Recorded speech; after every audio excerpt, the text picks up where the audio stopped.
Hello, you're listening to Hugo Talks Some More, where once again I see I have loads of emails telling me about another BBC article, and this one is interesting because it reveals the mindset of certain people in power.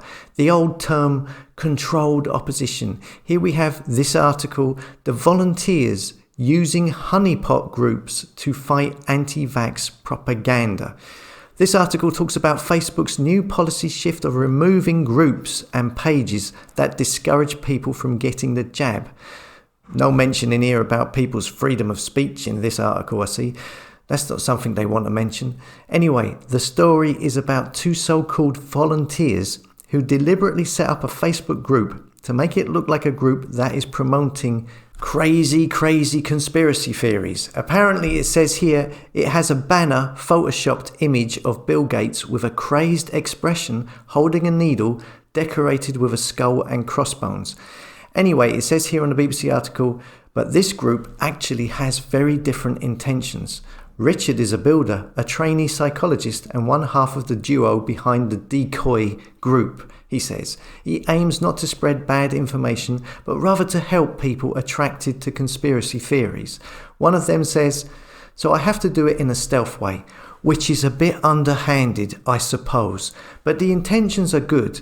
And once people are drawn in, the two moderators try to reason with them to bring them back to reality. It says here in the BBC article. It then goes on to say that they are only two of dozens of people combating these conspiracy theorists.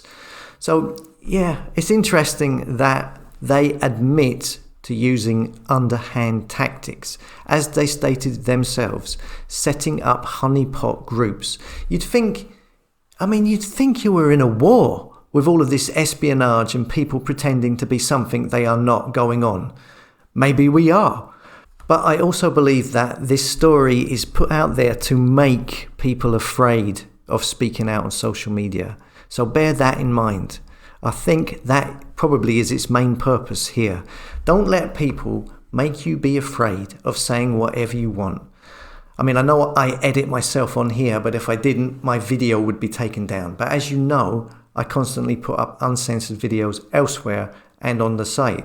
Looking at the way this is all panning out with these new social media policies of shutting people down, at some point in the future, they will be shutting my accounts down on places like this, I'm sure. I mean, they've already done a good job on my main channel.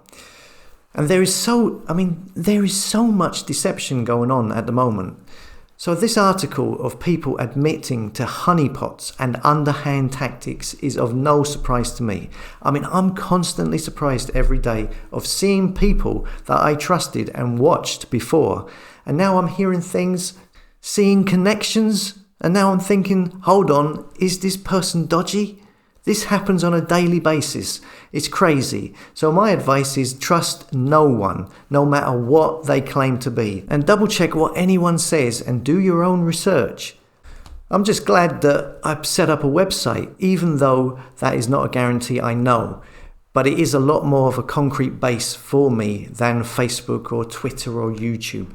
I mean, it would take a lot for them to remove my website. It's easy for them to close down a social media account, but a website domain is more difficult. And even if they did, I still have my subscribers to be able to contact if I can set up again somewhere else. So anyway, I hope to put a video up later on about the cyber attack in the USA by the group, what were they called now? Dark Side. That's it. Dark Side, which is kind of curious. So look out for that later on. As always, thanks for listening. Come and subscribe to the tribe at hugotalks.com, and I'll see you later.